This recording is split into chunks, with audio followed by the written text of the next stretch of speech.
بسم اللہ الرحمن الرحیم۔ نیا سال اور نئے عزائم۔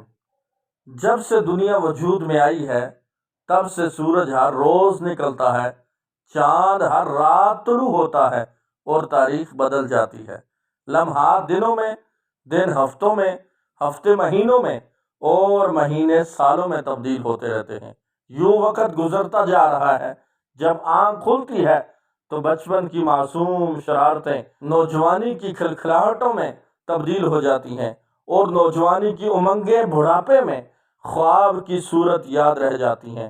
غم ہو یا خوشی، دھوپ ہو یا چھاؤں، رات ہو یا دن، اندھیرے ہو یا روشنی، یہاں ہر چیز کا سفر جاری ہے، اور ہر مسافر عمر کے رخ پہ سوار عمل کی گٹھڑی اٹھائے کوشاں کوشاں اپنے رب کی طرف جا رہا ہے۔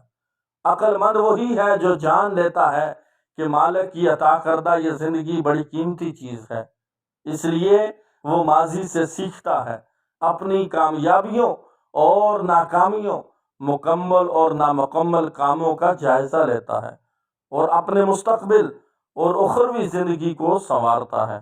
تو آئیں سال نو پر یہ عزم کر لیتے ہیں کہ ہم اپنے گزشتہ سال کی غلطیاں نہیں دہرائیں گے، ان سے سیکھیں گے، اور اگر ممکن ہو تو ان کا مداوع کریں گے۔ اپنی ترجیحات کا تعین کریں گے، اپنے اہداف اور مقاصد طے کریں گے، اہداف و ترجیحات میں پیش آنے والی رکاوٹوں کی نشاندہی کر کے ان کو دور کرنے اور مینج کرنے کی کوشش کریں گے۔ آئندہ اپنے اہداف و مقاصد کو دھیان میں رکھ کر اپنا جائزہ لیتے رہیں گے کہ ہم کس حد تک اپنے اہداف کی طرف بڑھ رہے ہیں، یا کس حد تک اپنے اہداف سے دور ہو چکے ہیں۔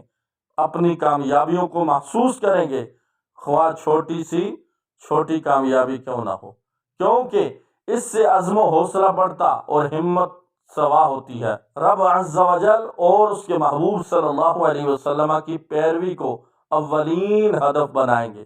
اپنے اہداف و مقاصد میں اپنوں کی ضروریات، خوشیوں اور سکھ کو شامل رکھیں گے۔ خود پرستی اور ذاتی مفاد و مقاصد کی خاطر کسی دوسرے کو تکلیف نہیں دیں گے۔